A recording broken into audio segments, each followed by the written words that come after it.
maka di sini putih akan jawabnya dengan kuda E6.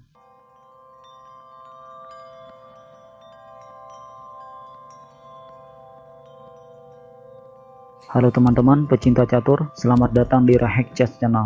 Kali ini saya akan menampilkan sebuah partai catur yang dimainkan oleh Robert James Passer atau biasa disebut dengan Bobby Passer melawan Reuben Paine pada tahun 1963. Di sini Passer sebagai putih sedangkan Reuben sebagai hitam. Passer mulai dengan pion E4 dibalas dengan pion E5, kuda F3, pion D6, pertahanan Philidor, pion D4. Nah, biasanya dalam posisi seperti ini hitam milih gajah G4 memimpin kuda terhadap menteri. Tapi di sini hitam milih kuda D7, gajah C4, pion C6, putih rokade pendek, gajah E7, pion kali E5. Nah, di sini putih mempunyai dua jawaban, yaitu memakan pion dengan kuda atau dengan pion. Jika hitam memilih makan pion dengan kuda, maka kuda makan kuda, pion makan kuda, menteri H5. Ancaman skak di F7. Lalu jika hitam menjawabnya dengan pion G6, menteri makan pion E5. Lalu kuda F6 menutup ancaman terhadap benteng, gajah H6 mencegah hitam melakukan rokade pendek. Lalu hitam benteng G8 menjaga petak G7 dari serangan gajah, maka putih akan menjawabnya dengan kuda C3. Lalu jika hitam jawabnya dengan menteri D6, menteri tukar dengan menteri, gajah makan menteri, pion E5. Ancaman dua arah terhadap kuda dan gajah. Tentu saja di sini gajah terpaksa makan pion benteng E1, memimpin gajah terhadap raja.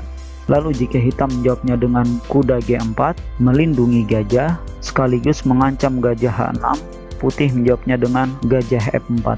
Dan dalam posisi seperti ini hitam akan benar-benar hancur. Nah, makanya ketika putih pion kali E5, hitam menjawabnya dengan pion makan pion. Nah, di sini bisa saja Passer menjawabnya dengan kuda G5.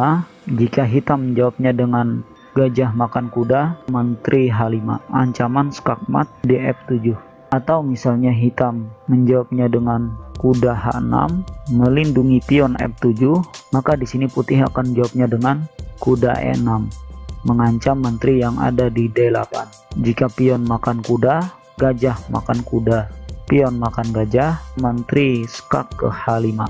Dan tentu saja dalam posisi seperti ini hitam tidak bisa mencegah skakmat oleh putih. Tapi di sini ketika pion makan pion, Passer menjawabnya dengan menteri E2. Dilanjut kuda F6, benteng D1, memimpin kuda terhadap menteri. Diikuti kuda makan pion E5. Makanya di sini menteri menjawabnya dengan petak C7. Kuda G5 mengancam petak lemah F7. Di sini hitam jawabnya dengan rokade pendek. Nah, dalam posisi seperti ini, menurut teman-teman, langkah apa yang diambil oleh Passer selanjutnya?